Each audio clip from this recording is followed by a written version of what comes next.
અમદાવાદમાં ગુંડાગીરીને અસામાજિક તત્વોને ડામવા શહેર પોલીસે કડક કાર્યવાહી શરૂ કરી। પોલીસ કમિશનર અનુપમસિંહ ગેહલોતના આદેશથી શહેરના 50 પોલીસ સ્ટેશન અંતર્ગત રાત્રે ટોળા એકત્ર થતી 150 સંવેદનશીલ જગ્યાઓ શોધી કાઢવામાં આવી છે।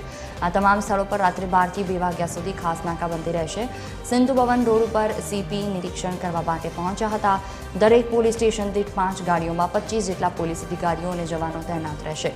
SG highway, Sindhu Bhavan road, CG road અને એસપી રિંગ રોડ જેવા પ્રમુખ વિસ્તારો पर પોલીસનું વિશેષ ધ્યાન રહેશે। રાત્રિના સમયે વાહન રેસિંગ અને સ્ટન્ટ કરતા નબીરાઓ, દારૂના નશામાં ફરતા શખ્સો તેમજ હથિયાર સાથે રાખતા તત્વો વિરુદ્ધ સઘન ચેકિંગ હાથ ધરી કડક કાયદાકીય પગલાં લેવામાં આવશે। ઉચ્ચ અધિકારીઓ પણ સરપ્રાઇઝ વિઝિટ કરશે। આખું વર્ષ અલગ અલગ પોઈન્ટ ઉપર નાકાબંધી કરીને આ કામગીરી ચાલુ રહેશે। અમદાવાદ શહેરમાં રાત્રિ દરમિયાન પોલીસનું ચેકિંગ છે તે હાથ ધરવામાં આવી રહ્યું છે। 12 થી 2 વાગ્યા દરમિયાન શહેરના અલગ અલગ જે પોઈન્ટ છે ત્યાં ચેકિંગ હાથ ધરવામાં આવી રહ્યું છે। સીપી સાહેબ આપણી સાથે છે। સાહેબ, અમદાવાદના ખાસ કેટલા પોઈન્ટ પર આ ચેકિંગ છે અને કયા પ્રકારનું ચેકિંગ? અમદાવાદ શહેરમાં લગભગ 150 જેટલા અગત્યના પોઈન્ટ અમે લોકો સિલેક્ટ કરેલા છીએ, જે જ્યાંથી રાત્રેમાં પબ્લિકના વધુ અવર જવર રહેતી હોય છે અને ભૂતકાળમાં એવા कुछ ગુનાહિત તત્વો બી ત્યાં એક્ટિવિટીઝ વધુ હતી ત્યાં, અને સાથોસાથ અમારી પ્રજાને તકલીફ પડતી હતી। તો એને ધ્યાનમાં રાખીને અમારા 50 પોલીસ સ્ટેશનોમાં દરરોજ એક પોઈન્ટ એટલે 50 પોઈન્ટ ઉપર નાકાબંધી કરીને અને હર પોલીસ સ્ટેશનમાં 5-7 हमारा व्हीकल्स છે। આ વ્હીકલ અને 25-30 માણસો જો નાઇટમાં રહે છે આ જગ્યા ઉપર ગાડીઓ ચેક કરે અને સાથોસાથ જોઈએ કે એના કોઈ પણ પ્રકારના કોઈ ગુનાહિત વસ્તુ આમાં નથી, કોઈ નશાકારક વસ્તુ નથી, કોઈ મારામારી કરવાવાળા કોઈ તલવાર છુરી નથી જોઈએ। અને સાથોસાથ જો બીજા અમારા જો પ્રજાજનો જો કાયદાના પાલન કરે છે એના બી સેફટીને ફિલિંગ થાય કે ભાઈ પોલીસ એના માટે છે, પરિવાર બી સારી રીતે નીકળી શકે, એના કોઈ તકલીફ નહીં પડે।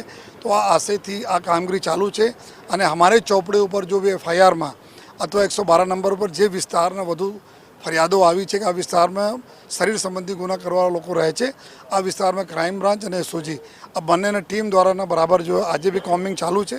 આજે સરખેજ અને બહેરામપુરા બે જગ્યાએ ચાલુ છે, ગઈકાલે બી હતી જ્યાં ઘણા બધા તલવારો અને છરીઓ મળી જોઈએ।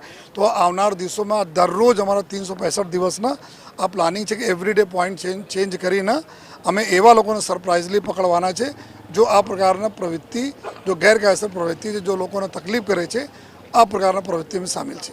સાહેબ, ખાસ રાત્રિના સમયે જે સ્ટન્ટ કરતા હોય છે એવા લોકો અને નશાનું સેવન કરતા હોય છે એવા લોકો વધારે હોય, તો ગુનેગારને કયા પ્રકારનો સંદેશ આપે?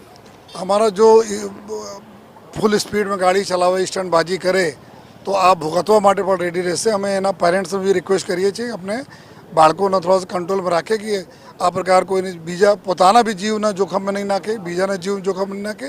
એના માટે બી અમારા બી આવનાર દિવસોમાં 1 by 1 અમે લેતા જવાના છીએ જોઈએ। અને સાથોસાથ અગર કોઈ ગુનાહિત પ્રવૃત્તિ કરશે તો ભોગવવા માટે પણ રેડી રહેશે।